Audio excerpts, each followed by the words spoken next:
ಕಳೆದ ಲೋಕಸಭೆ ಚುನಾವಣೆಯಲ್ಲೂ ರಾಜ್ಯದಲ್ಲಿ ಮಹಿಳೆಯರು ಕಾಂಗ್ರೆಸ್ಗೆ ವೋಟ್ ಹಾಕಿಲ್ಲ. ಫ್ರೀ ತಗೊಂಡ್ ಮಹಿಳೆಯರು ಮತ ಹಾಕಿದ್ರೆ ಹೆಚ್ಚಿಗೆ ಸ್ಥಾನ ಗೆಲ್ತಿದ್ವಿ ಅಂತ ಮಾಜಿ ಸಚಿವ ಕೆಎನ್ ರಾಜಣ್ಣ ತುಮಕೂರಿನಲ್ಲಿ ಬೇಸರ ವ್ಯಕ್ತಪಡಿಸಿದ್ದಾರೆ. ಬಿಹಾರ ಚುನಾವಣೆ ಫಲಿತಾಂಶದ ಬಗ್ಗೆ ಮಾತನಾಡಿದ ರಾಜಣ್ಣ, ಫ್ರೀ ತಗೊಂಡ ಮಹಿಳೆಯರು ಮತ ಹಾಕಿದ್ರೆ ನಾವು ಹೆಚ್ಚಿಗೆ ಸ್ಥಾನ ಗೆಲ್ತಿದ್ವಿ. ಫ್ರೀ ತಗೊಂಡವರು ಯಾರು ಲೋಕಸಭೆಯಲ್ಲಿ ಕಾಂಗ್ರೆಸ್ಗೆ ಮತ ಹಾಕಿಲ್ಲ. 1 ರಿಂದ 2 ಲಕ್ಷ ಸಂಬಳ ತಗೊಳ್ಳುವ ಹೆಣ್ಮಕ್ಕಳು ಪುಕ್ಷಟೆ ಬಸ್ನಲ್ಲಿ ಓಡಾಡ್ತಾರೆ, ಆದ್ರೆ ಮತ ಹಾಕೋದಿಲ್ಲ. ಬಿಹಾರದಲ್ಲಿ ಈಗ ಬಿಜೆಪಿ ಪ್ಯಾಟರ್ನ್ ಚೇಂಜ್ ಮಾಡಿದ್ದಾರೆ. ಹಿಂದೂ ಮುಸ್ಲಿಂ ಬಿಟ್ಟು ಮಹಿಳೆಯರು ಯುವಕರು ಅನ್ನುವ ತಂತ್ರ ಮಾಡಿದ್ದಾರೆ. ಅದಕ್ಕೆ ಅವರಿಗೆ ಮತ ಬಂದಿದೆ. ಮಹಿಳೆಯರಿಗೆ 10,000 ಮೊದಲೇ ಕೊಟ್ರು ಅಂತ ಮಧುಗಿರಿಯಲ್ಲಿ ರಾಜಣ್ಣ ಹೇಳಿಕೆ ನೀಡಿದ್ದಾರೆ.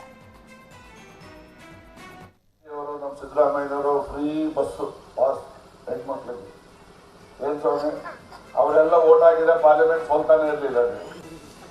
ಹಾಕ್ಲೇ ಇಲ್ಲಲ್ಲ, ಎಲ್ಲರೂ ಹಾಕಿಲ್ಲ ಅಂತಲ್ಲ. ಅದರಲ್ಲಿ ಇವಾಗ ನೋಡಿ, ಬಿಹಾರಲ್ಲಿ ಗೆಲ್ಸಿರೋದು ಯಾರಪ್ಪ ಅಂದ್ರೆ ಅವರೇ ಹೆಣ್ಮಕ್ಳೇ. ರಾತ್ರಿ ನಾನು ಮೋದಿ ಅವ್ರ ಭಾಷಣ ಕೇಳ್ತಾ ಇದ್ದೆ. MOI ಅಂತಂದ್ರೆ ಮೊದಲು ಮುಸ್ಲಿಮ್ಸ್ ಯಾದವರು ಅಂತ ಮಾಡ್ಕೊಂಡಿದ್ರು. ಈಗ MOI ಅಂದ್ರೆ ಮಹಿಳೆಯರು ಮತ್ತೆ ಯುವಕರು ಅಂತೇಳಿ ಹೊಸ ಒಂದು ವ್ಯಾಖ್ಯಾನವನ್ನ ನನ್ನ ಮೋದಿ ಅವರು ಹೇಳ್ತಾ ಇದ್ರು. ಹಾಗಾಗಿ ಮಹಿಳೆಯರು ಏನಿದ್ದಾರೆ ಅವರಿಗೆ ನಮ್ಮ ಸರ್ಕಾರದಲ್ಲಿ ಕೊಟ್ಟಷ್ಟು ಬೆನಿಫಿಟ್ಸ್ ಯಾರಿಗೂ ಕೊಟ್ಟಿಲ್ಲ. 2,000 ರೂಪಾಯಿ ಕೊಡೋದು ದುಡ್ಡು ಮಹಿಳೆಯರಿಗೆ ಕೊಡೋದು, ಪುರುಷರು ಕೊಡ್ತಾ ಇಲ್ಲ. ಬಸ್ಸು ಮುಗ್ಸಟ್ಟೆ, ಎಲ್ಲಿ ಬೇಕಾದ್ರೂ ಹೋಗ್ಬೋದು, ಯಾರು ಬೇಕಾದ್ರೂ ಹೋಗ್ಬೋದು. 1 ಲಕ್ಷ 1.5 ಲಕ್ಷ ಸಂಬಳ ತಗೋತೀವಿ ಹೆಣ್ಮಕ್ಳು. ವಿಧಾನಸೌಧದಲ್ಲಿ ಮುಗ್ಸಟ್ಟೆ ಬಸ್ಸಲ್ಲಿ ಬರ್ತಾರೆ.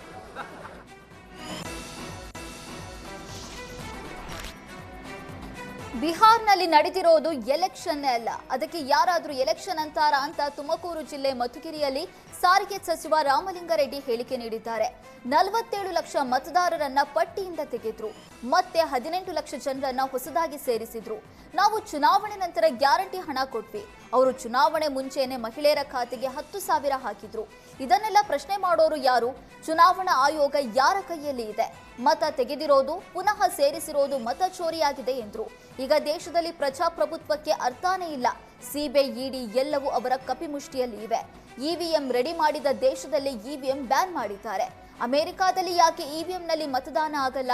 ದೇಶದಲ್ಲಿ ಪ್ರಜಾಪ್ರಭುತ್ವ ವ್ಯವಸ್ಥೆನೇ ಇಲ್ಲ ಅಂತ ಹೇಳಿದ್ರು. ಸಂಬಂಧನೇ ಇಲ್ಲ. ಬಿಹಾರ ಎಲೆಕ್ಷನ್ ನಾನು ಎಲೆಕ್ಷನ್ ಅಂತಲೇ ಹೇಳಲ್ಲ. ಯಾಕೆ ಕಾರಣ ಏನಂದರೆ, ಚುನಾವಣೆಗೆ ಮುಂಚೆ 47 ಲಕ್ಷ ಮತದಾರನ ತೆಗೆದುಹಾಕಿದ್ರು, 18 ಲಕ್ಷ ಮತದಾರನ ಸೇರಿಸ್ಕೊಂಡ್ವಿ. ಇದೊಂದು ಚುನಾವಣೆನ ಇದು? ನಾವು ಚುನಾವಣೆಗೆ ಮುಂಚೆ ಎಲ್ಲ ಪಕ್ಷಗಳು ಮ್ಯಾನಿಫೆಸ್ಟೋ ಕೊಟ್ಟಾಗೆ ನಾವು ಕೊಡಬೇಕು. ಆದರೆ ಬಿಹಾರಲ್ಲಿ ಏನಾಯಿತು, ಚುನಾವಣೆಗೆ ಮುಂಚೆನೇ 10,000 ರೂಪಾಯಿಗೆ ಅಕೌಂಟ್ಗೆ ಹಾಕಬೇಕು. ಎಷ್ಟು? 1,25,00,000 ಮಹಿಳೆಯರ ಅಕೌಂಟಿಗೆ 10,000 ಅಕೌಂಟ್ಗೆ ಹಾಕಿದ್ರು ಚುನಾವಣೆಗೆ ಮುಂಚೆ. ಎಲ್ಲನ ಕೇಳಿದ್ದೀರಾ ಈ ಪ್ರಪಂಚದಲ್ಲಿ?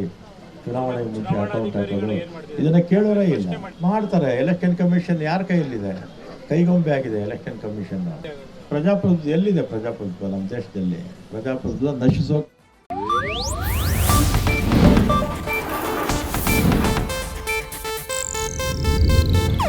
ಇದು ಏಷ್ಯಾನೆಟ್ ನ್ಯೂಸ್ ನೆಟ್ವರ್ಕ್ ಪ್ರಸ್ತುತಿ.